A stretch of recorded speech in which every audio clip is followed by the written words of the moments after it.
Hello students, मैं Deepak Kumar Mahato KK ITI Dhanbad के online classes में आपका स्वागत है।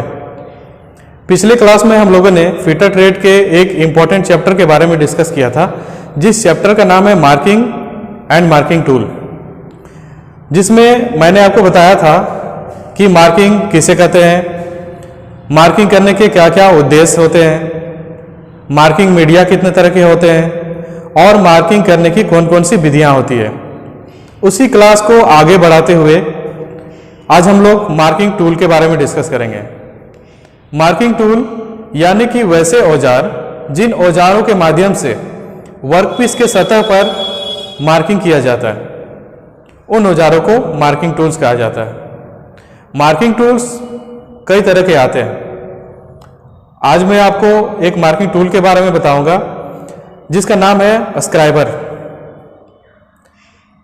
जिस तरह से कागज पर रेखाएं खींचने के लिए पेंसिल का यूज किया जाता है, उसी तरह से वर्कपीस के सतह पर रेखाएं खींचने के लिए, उस पर मार्किंग करने के लिए स्क्राइबर का यूज किया जाता है। स्क्राइबर एक मार्किंग टूल है और इसकी सहायता से वर्कपीस के सतह पर मार्किंग करते समय एक सीधी रेखा खींचने के लिए इस्तेमाल किया जाता है।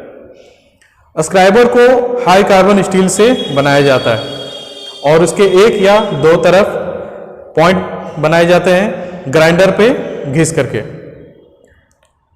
और स्क्राइबर के जो पॉइंट होते हैं वो पॉइंट 12 डिग्री से 15 डिग्री के एंगल में बनाए हुए रहते हैं और फिर आवश्यकता के अनुसार उस पॉइंट को ऑयल स्टोन पर घिस करके हम लोग उसको शार्प बना लेते हैं। अब चलिए स्क्राइबर के पार्ट्स के बारे में जानते हैं। स्क्राइबर में आपको इमेज में दिख रहा होगा कि ये एक पतले रॉड से बना हुआ रहता है जो कि हाई कार्बन स्टील का होता है।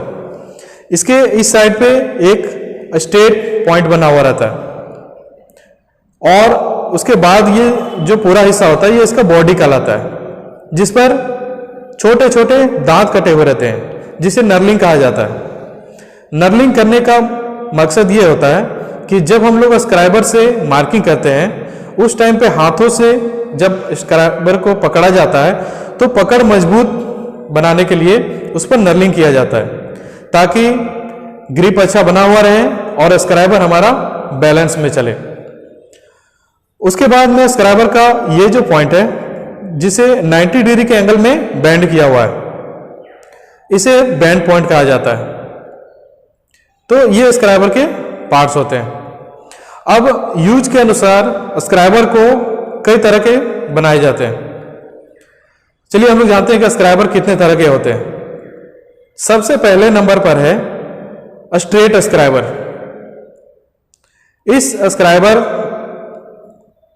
का जो बॉडी होता है वो पूरा स्ट्रेट होता है, यानी कि सीधा होता है, जिसके एक साइड पे या फिर दोनों साइड पे शार्प पॉइंट बनाए हुए रहते हैं और इन पॉइंट्स को हार्ड एंड टेम्पर कर दिया जाता है, ताकि ये पॉइंट्स जल्दी घिसे नहीं और ज़्यादा समय तक इसका पॉइंट शार्प बना हुआ रहे। इस स्ट्रेट स्क्राइबर का यूज वर्कपीस के सतह पर साधारण मार्किंग के लिए, जैसे उस पर कोई सीधी रेखा खींचनी हो, वहां पे यूज किया जाता है। दूसरे नंबर पर है बेंड स्क्राइबर। बेंड स्क्राइबर में एक पॉइंट जो होता है वो सीधा होता है, जिसका यूज सीधी लाइन खींचने के लिए किया जाता है, और दूसरा जो पॉइंट होता है वो 90 डिग्री के एंगल में बेंड किया हुआ रहता है। इस पॉइंट को बेंड करने का मकसद ये होता है कि अगर किसी सिलिंड्रिकल होल के अंदरूनी सरफेस पर मार्किंग करनी हो तो वहां पे इस बेंड पॉइंट का यूज किया जाता है और उस अंदरूनी सरफेस पर मार्किंग किया जाता है। तीसरे नंबर पर है एडजस्टेबल स्लीव स्क्राइबर। इस स्क्राइबर में बॉडी के बीचों बीच में एक स्लीव बना हुआ रहता है, जो कि अंदर से पूरा खोखला रहता है, यानी कि उसके अंदर में होल बनाया हुआ रहता है और उस वजह से वो स्लीव अलग हो जाता है और उस स्लीव के माध्यम से हम लोग उसमें स्ट्रेट स्क्राइबर भी लगा सकते हैं और उसे एडजस्ट भी किया जा सकता है। इसलिए इसको एडजस्टेबल स्लीव स्क्राइबर कहा जाता है। चौथे नंबर पर है ऑफसेट स्क्राइबर। ऑफसेट स्क्राइबर को बनाने का मकसद यह है कि इस तरह के स्क्राइबर का special use vernier height gauge में किया जाता है। वर्नियर हाइट गेज से जब मार्किंग किया जाता है तो वहां पर रेखाएं खींचने के लिए ऑफसेट स्क्राइबर को लगाया जाता है, ताकि वर्नियर कैलिपर से जब हम लोग मार्किंग करें उस टाइम ऑफसेट स्क्राइबर से मार्किंग ज़्यादा एक्यूरेसी में होता है और वो मार्किंग अच्छी तरह और साफ साफ दिखता भी है। तो आज के क्लास में हम लोग इतना ही पढ़ेंगे। नेक्स्ट क्लास में फिर हम लोग और मार्किंग टूल के बारे में डिस्कस करेंगे। और वीडियो अगर आपको पसंद आए तो लाइक एंड शेयर जरूर कीजिए।